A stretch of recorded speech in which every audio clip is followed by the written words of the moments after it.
I want to just pick up, in fact, on what our two distinguished opening speakers have underlined. That Geneva has not only been a welcoming city for 500 years, but right under where we're standing and down the hill has been a carrefour, a crossroads, for Celts, for Gauls, for Helvetians and Romans since more than 2,000 years ago. In Calvin's time, 50% of the population at one point were refugees and migrants. Since the 16th century, Geneva has welcomed and accommodated refugees from virtually every continent in Europe, including from England and Scotland, and immigrants from just about every place on earth. Why am I talking to you here? Well, I've been myself 3 years, an immigrant and a migrant worker in the Geneva area.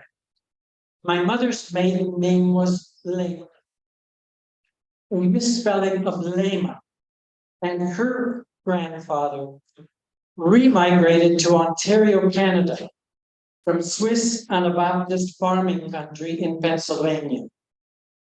It's more complicated than that. I was born in the US, and on my father's side, I have German and Russian Ukrainian background. And I can add a few others in the mix.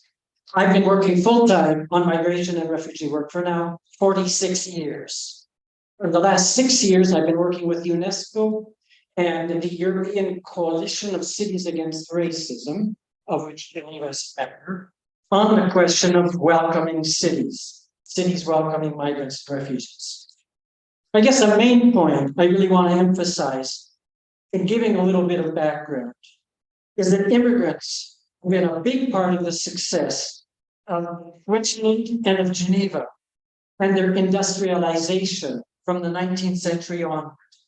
They, and I will say we, made it possible for this city to become one of the world's major trade and export producers in the early 20th century. In fact, in 1914, 40% of the population of Geneva was foreign. And that was at a moment when Switzerland managed to reach a point of being an exporter of goods to the world on a scale comparable with and competitive to England and Germany. Among the biggest names in Swiss industry, you'll find Siba, Nestle, Maggi, Wander, Baravanta. What do they have in common? They were all founded by immigrants. When we come close here to Geneva, what names does everybody know about Geneva? Brown Boveri, Fabergé, Patek Philippe, Rolex, and SGS, all founded by immigrants to this city.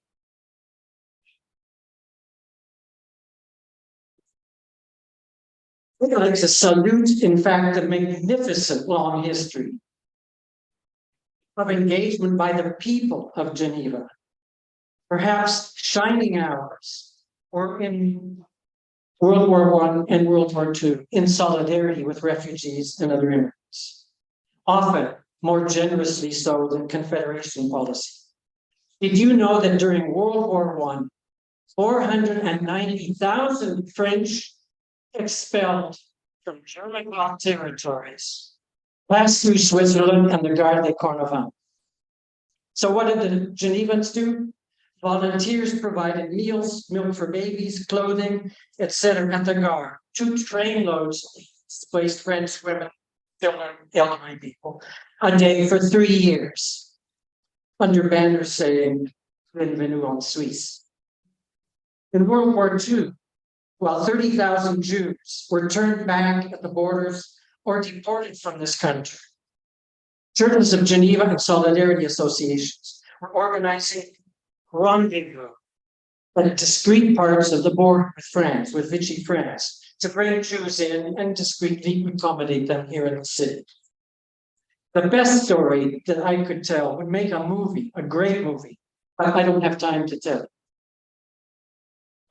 However, World War I ushered in a regrettable period in Switzerland, where borders were shut, restrictive measures were put in, and the notion of immigration policing was installed.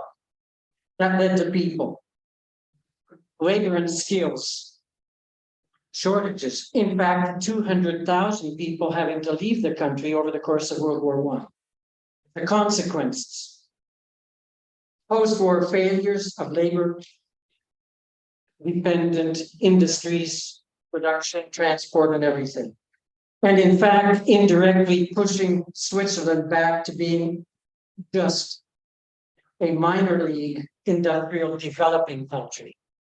And in fact, the departure and non-arrival of migrants to this country in that period meant significant reduction in the country's production capacity, in its competitiveness, and in fact, in its output. A reason why the Depression hit hard in this country. After World War II, they saw the problem. Labor shortages were rapidly compensated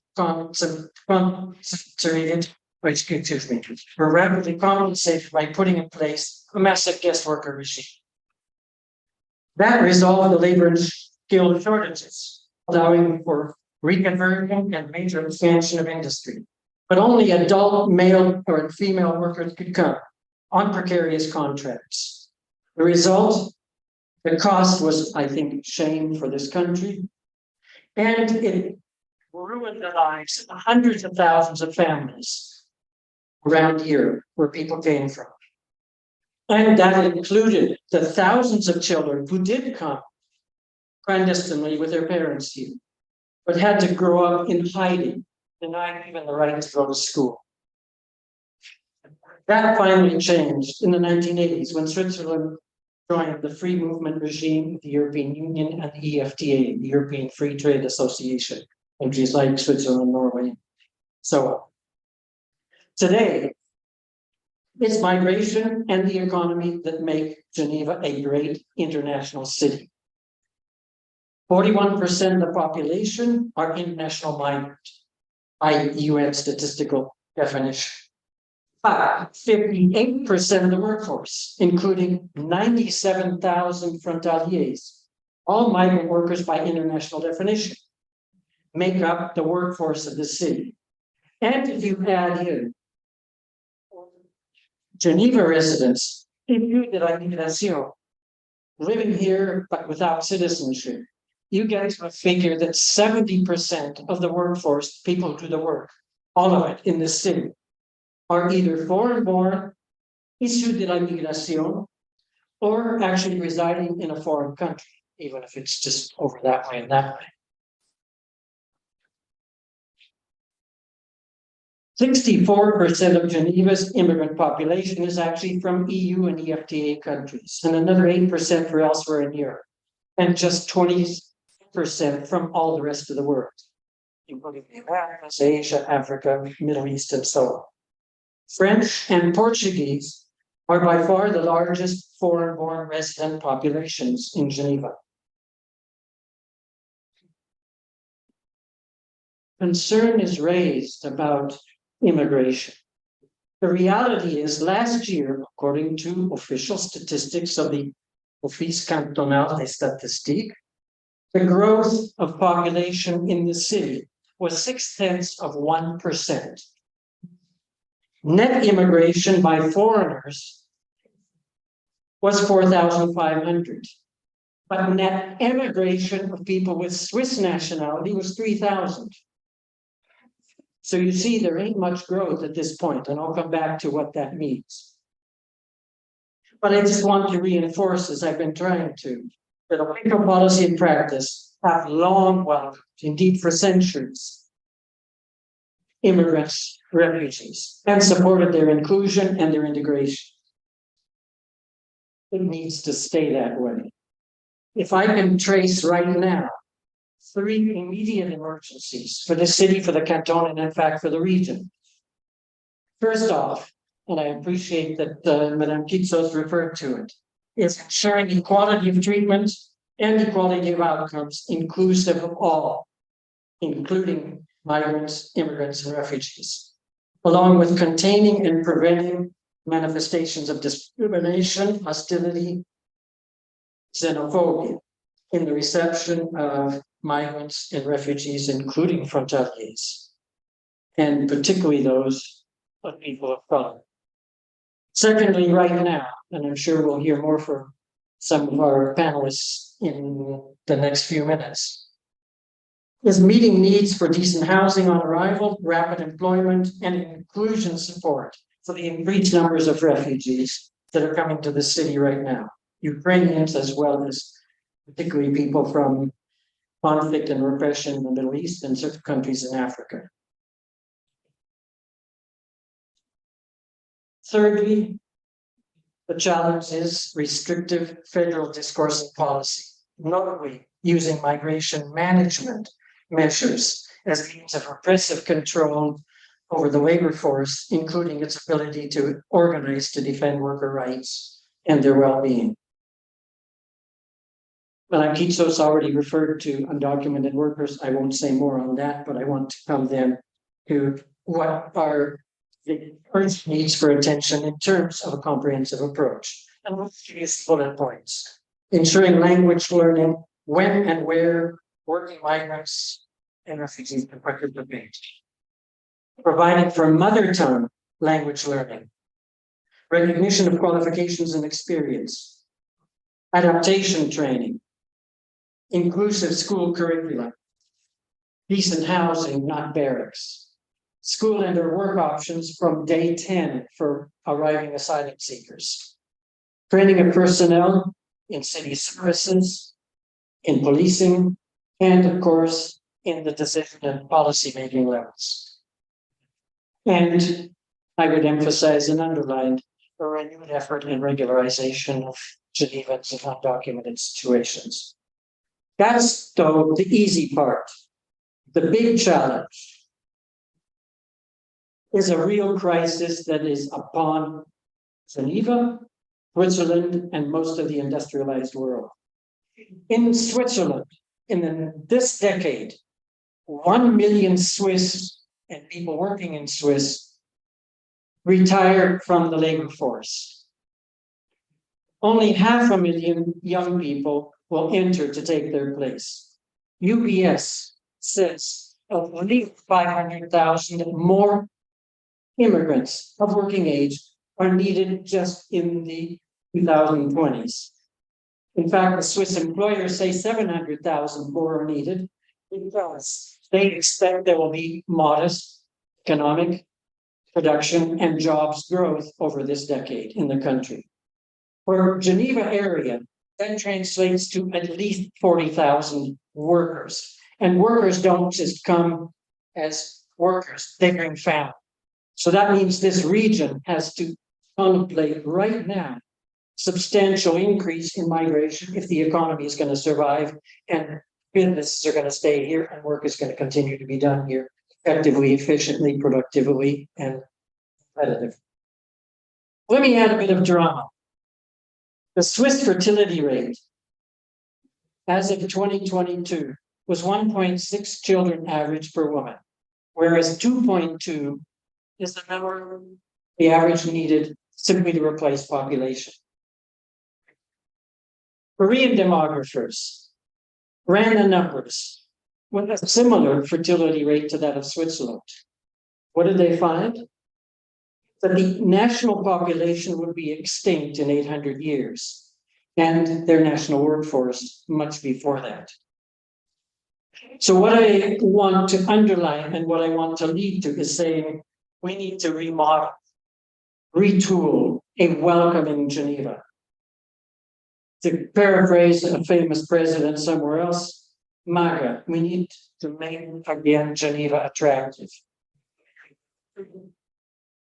And that's not only strengthening the city narrative, caring for more migration, stopping the denigration of migrants, including frontaliers, and ensuring lots of anti-discrimination campaigning. The big challenge is developing integrated plan development for the greater Geneva region. Much of the population growth, I think our colleagues will agree, has to happen in surrounding areas. There is no free space to build in the canton of Geneva. And I see no appetite to build or construct high-density vertical ghettos, nor for demolishing family and community neighborhoods, or tearing up the limited rare farmland that the canton has. He is facing up to regional challenges of residents, mobility, and more. It means integrated regional urban planning cooperation to avoid high-density ghettos and to reduce traffic congestion, which any of you who try to go in the city or out of it half of the time during the day know is a challenge.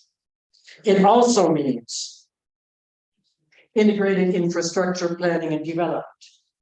Not only the ville, the other moons in the canton, but an approach including the rest of the region, which means addressing questions of mass transit, water supply, fuel, waste disposal, sewage, emergency services, cargo transportation, airport capacity, et cetera, et cetera. Thirdly, it means dealing with redressing public health, schooling, and social services, making sure in the entire region they are accessible and available where people live, not 30 or 40 kilometers away. And not just for those who can afford to pay for private doctors, private schools, or private social services. Finally, I would note that the other imperative at the regional level, and of course in the city, is ensuring a welcoming attitude by government and institutions here and elsewhere, and ensuring that non-discrimination is the law of the land. The alternatives on the table for Geneva are stark. By restricting immigration, essentially committing assisted economic suicide, or by shaping up to what's needed, assuring sustainability and social cohesion for the Greater Geneva. Migration and integration for Geneva are essential, and they are indeed whole of government and whole of society issues that we all need to continue taking responsibility for. Thank you.